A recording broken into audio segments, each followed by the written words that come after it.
இப்போ ஒரு ஃபோட்டோ வரோங்க பாருங்கள், இப்படிப்பட்ட ஒரு மனுஷன் நான் பார்த்ததே இல்லை. ரொம்ப புண்ணியம் பண்ணியிருக்கணும் இந்த மனுஷனை பெற்றதுக்கு அவங்க அம்மா. உண்மையாக சொல்கிறேன், அவ்வளோ ஒரு நல்ல மனுஷன், ரொம்ப புனிதமான மனுஷன். எனக்கு ஆச்சரியமாக இருந்ததுப்பா, என்ன இப்படி இருக்கார் இவர் அப்படின்னு சொல்லிட்டு. அப்படி ஒரு நல்ல மனுஷன். இதுக்கு திமுகவில் இருக்கார், அவ்வளோ நல்ல மனுஷன். என்னையே அவரை பாராட்டி பாடி வச்சுட்டார். அப்படி ஒரு மனுஷன். அவங்கள பெற்ற அவங்க அம்மாவுக்கு நான் நன்றி சொல்லணும். இப்படிப்பட்ட ஒரு பிள்ளையை தன் வயிற்றில் பெற்றவன் அந்த தாய்க்கு நான் ரொம்ப கோடி வணக்கங்கள் சொல்லணும். அவங்கள கல்யாணம் பண்ண அவங்க கொண்டாட்டிக்கு நான் நன்றி சொல்லணும். இப்படி ஒருத்தர் கல்யாணம் பண்ணியிருக்கீங்களான்னு சொல்லிட்டு. இவருக்கு பொண்ணோ பையனோ இருப்பாங்களே பிள்ளைங்க, அவங்களுக்கு நான் ரொம்ப கொடுத்து வச்சவங்க. இப்படிப்பட்ட அப்பா கிடச்சதுக்கு, இப்படிப்பட்ட புருஷன் கிடச்சதுக்கு அவங்க கொண்டாடி ரொம்ப பெருமைப்பட்டுருக்கணும். இப்படிப்பட்ட புள்ள பெற்றதுக்கு அவங்க அம்மா பெருமைப்பட்டுருக்கணும்.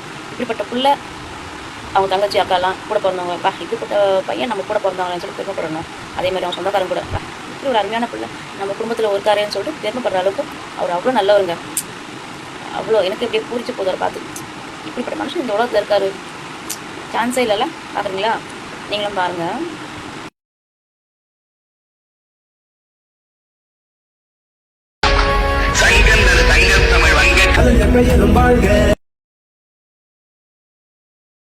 பார்த்தீங்களா மனிதர் ஏன் இப்படி பாராட்டுறேன்னு பார்த்தீங்களா? எனக்கு ஒரு கமெண்ட் போட்டார், எனக்கு ரொம்ப சந்தோஷமாக இருக்குது.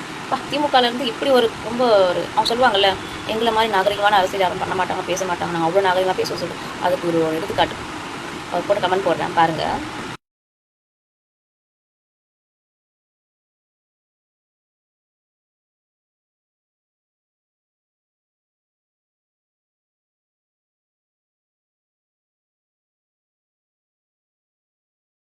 படிச்சிங்களா? இல்லை எப்படி ஒரு அற்புதமான வார்த்தைகள், சான்ஸே இல்லை. நீங்களாம் என்ன கமெண்ட் போட்டுருங்க டிவிக்கே பாருங்கள். அந்த அண்ணன் வேணால் பாராட்டுங்க, வந்து பாராட்டுங்க அவரை. ஓகேவா? நான் பாராட்டேன், நீங்கள் வேணால் உங்களோட பதிலுக்கு நீங்கள் அவரை பாராட்டுங்க. நன்றி, வணக்கம்.